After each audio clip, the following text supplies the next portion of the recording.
You know, I was pondering John chapter 14. Jesus said, "In my Father's house are many mansions. If it were not so, I would have told you. I go to prepare a place for you, that where I am, there you may be also." In other words, he was saying he was coming again and preparing these mansions for us. Well, it always used to be said that it was mansions, and then somehow everybody changed it to rooms. So is it just a room, or is it a mansion? Because the King of Kings, the Lord of Lords, has the finest of everything. You know, for years and years, people said it was mansions, and then the next thing they said, oh no, God's not going to give you a mansion, it's just a room. Well, that's kind of disappointing in a way, don't you think? But I looked this up to see if there was anything more about it, whether it's really rooms or mansions, and it actually is both.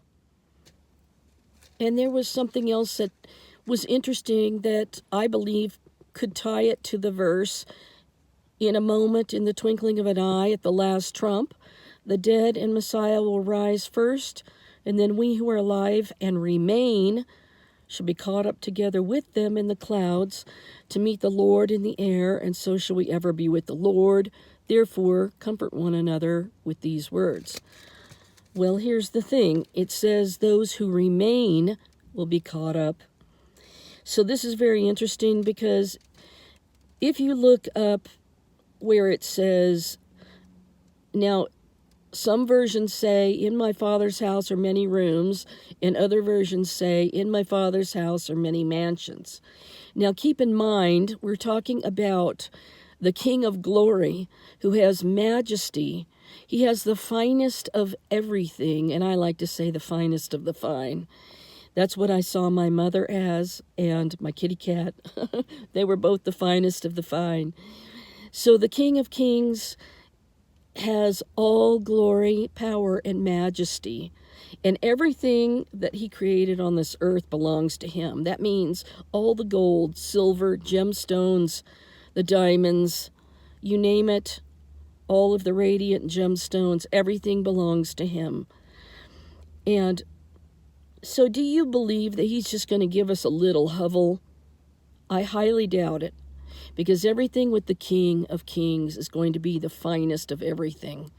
When you have a king, just take, for example, the British monarchy and how they live in luxury and how everything is the finest, even down to having the finest chefs that cook the finest meals, that have the finest table settings and use the finest china and the finest glassware and silverware, and everything is served on silver platters, and everything is majestic. It's not just some little shack over here that's a room, you know, that you could get at the hotel. Well, here's the thing. If you look up Strong's number 3438, this is looking up the word rooms, or mansion, that he's going to build a mansion for you. It's the word in Greek, mone, which actually means abode, mansion, residence, or the place. And then it says again, dash, abode and mansion. And then down below that, it says, see the Greek meno, which is 3306. In the NAS, that's the concordance, it is a verb, and it means to stay, abide, and remain. Remained, remaining, and remains.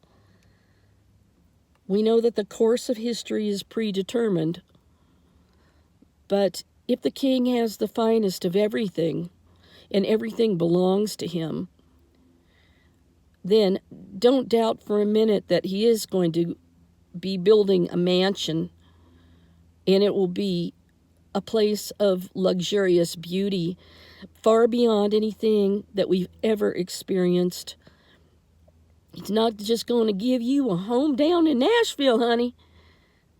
He's going to build a mansion for you. And it's not just going to be a little shack hotel room. It's going to be something grand, because everything will be the most majestic that you ever could never imagine. You know, when it says in the book of Revelation, at the end of Revelation, it talks about what heaven looks like. It's a city with streets of gold. And the gold is so fine and so transparent like glass that it is the finest, most purest gold. And the foundation stones are these glorious gemstones that radiate, reflect, and refract the light, just like precious gemstones. And it is glorious when the light is shining through these stones. I've seen that for myself. There was an Israeli diamond designer that came here. I went to this diamond show that he had, and he brought precious gemstones. I tell this story in my book, and something kind of miraculous happened when I was looking at these stones and thinking about the Lord and the foundation stones of heaven. And I saw the stone barrel, and I said, hey, I just wanted to see what they would say. The owner of the gemstone, she was a jeweler. It was her shop, and she was having this guest Israeli designer of the diamonds, certain cuts of diamonds. So I said, isn't this a stone that's mentioned in the Bible? Because I knew the answer, of course. And they're like, yeah, it is, as a matter of fact. And you could just see the light. It was such a pure stone that the light just emanated out of it. It had a fiery brilliance, and so did the diamonds. And this is how I knew when I told you about how Satan was marching up and down on God's mountain, and it says, upon the fiery stones. I knew that this wasn't referring to fire as in like a charcoal grill or, like a lava rock or anything like that. This is referring to the gemstones that are on God's mountain and the fiery brilliance that comes out of a pure, crystal clear stone, even if it's a colored stone like an amethyst or a sapphire or the beryl. The light goes in through the stone and refracts out. It's reflecting and refracting. I talked about this in my book, The Almond Tree, Aaron's Rod, the Messiah, King of Israel, and told this incredible story of what happened that day. And this is how I knew that when Satan was on God's mountain, that these were gemstones. So God's foundation stones, they're like these pure gemstones, and they're brilliant. Satan was trying to exalt himself there, I should say Lucifer, and was trying to enthrone himself there, which is what basically tries to happen at the Temple Mount in the last days. It's one last stand between the Lord, God, and Satan, and the Messiah, Yeshua HaMashiach, who's coming to take the throne of David forever. So you know that in Revelation it talks about that the gates are like pearls, and this just shows that heaven is made out of the most magnificent, brilliant gemstones and pearls and gold and silver. Everything that God created is in his heavenly kingdom. And so when you see this word meno, which is where it said, see the Greek word meno from Monet, where it says residence, then it uses the word remain. So in a moment, in the twinkling of an eye at the last trump, for the dead in Christ or Messiah shall rise first, and then we who are alive and remain shall be caught up together with them in the clouds to meet the Lord in the air. So those who remain, we're going somewhere to be having our mansion, our abode. And it really does say abode, mansion, residence. So I don't believe for 1 minute that it's just some little hotel room. You know, here you go. Here's one little square space for you to dwell in. But no, the King of Glory in all majesty, splendor. But because of these things, I truly believe that they really are the most glorious mansions. And not only that, but God planted a garden in the beginning. And you know all these beautiful French gardens and English gardens that you just love so much, you know, that you see people planting, which is what I'm going to have one of these days. These things are going to be glorious with fountains of living water flowing through them. This is not going to be some little sugar shack that Jesus is preparing for you. He is going to use all the finest of the finest materials for you with specialties of what you love in your heart. And he knows what kind of flowers you love. He knows what kind of bird songs you love.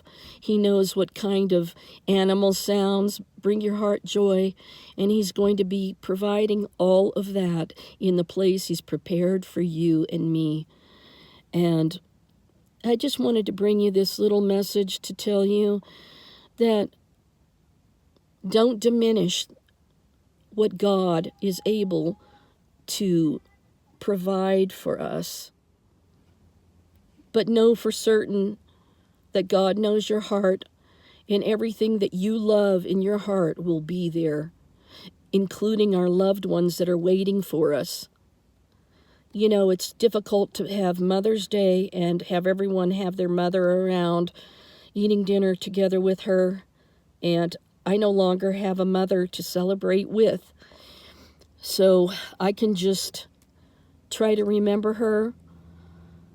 And I won't go into all of that, but I'm just saying that God is not going to shortchange you on the place he's preparing.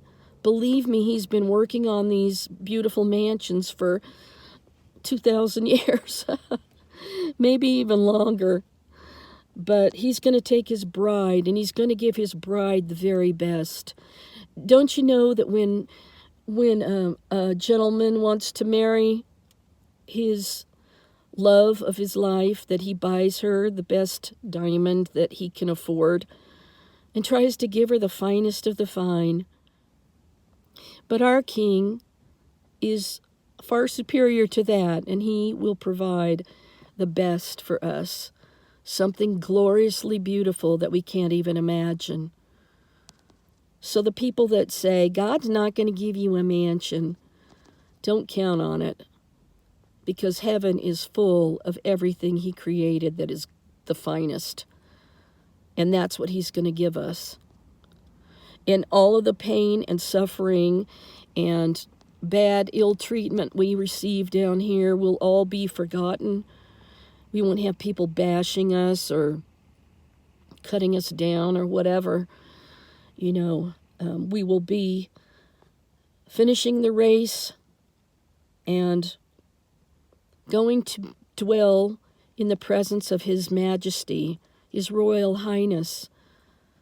And don't you know, the English monarchy, they have the golden carriage. You know, everything is elaborate. When God chose Bezalel to fashion everything for the Mishkan, you know, everything was done to precision by the master craftsman. And Yeshua is the master craftsman. So everything is going to be more beautiful than you can even imagine. You'll be hearing birds singing and glorious colors of flowers that bloom and constantly bloom. They don't just fade and drop off dead. Death will be abolished, and we will live forever in His divine presence. And I guess that's what I had to say today. So I hope you're here and you're listening to it. And thank you for watching, and I'll talk to you in the next video. Shalom for now.